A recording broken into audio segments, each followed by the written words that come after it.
부동산 세제를 대폭 손질하고 나선 정부 방침에 따라 다주택자뿐만 아니라 1주택자의 부담도 늘어나게 됐습니다.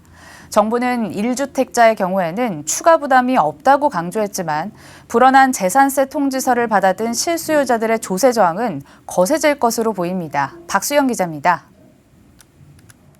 정부 부동산 정책을 비판하는 글이 청와대 국민청원 게시판에 빗발칩니다.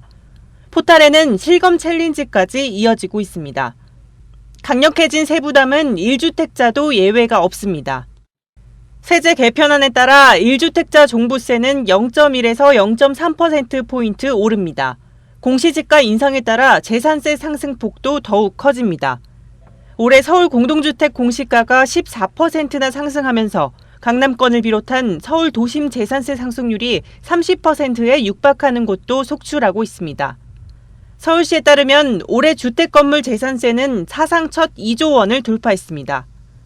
신한은행에 따르면 올해 공시가격 10억 7,700만 원인 전용 84제곱미터 아파트의 경우 내년 공시가가 10% 오른다고 가정하면 보유세가 2배 가까이 뛰어오릅니다. 정부는 1가구 1주택자들의 부담은 크지 않다고 강조합니다. 주택 장기 보유자나 고령자에게 적용하는 종부세 세액 공제율을 10% 추가 상향하는 등 실수요 1주택자의 부담은 낮추겠다는 방침입니다. 하지만 실수요자들의 조세 저항은 날로 커지고 있습니다. 이번 주말 열리는 부동산 규제 항의 집회에 이어 헌법 소원과 대규모 촛불 집회까지 예고됩니다.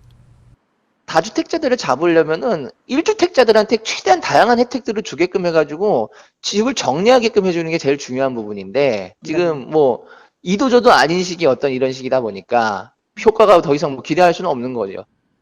일각에서는 1가구 1주택에 대해 세율을 완화하고 재산세를 면제해주는 방안을 검토해야 한다는 목소리도 나옵니다.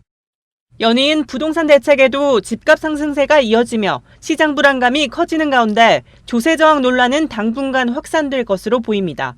머니투데이 방송 박수연입니다.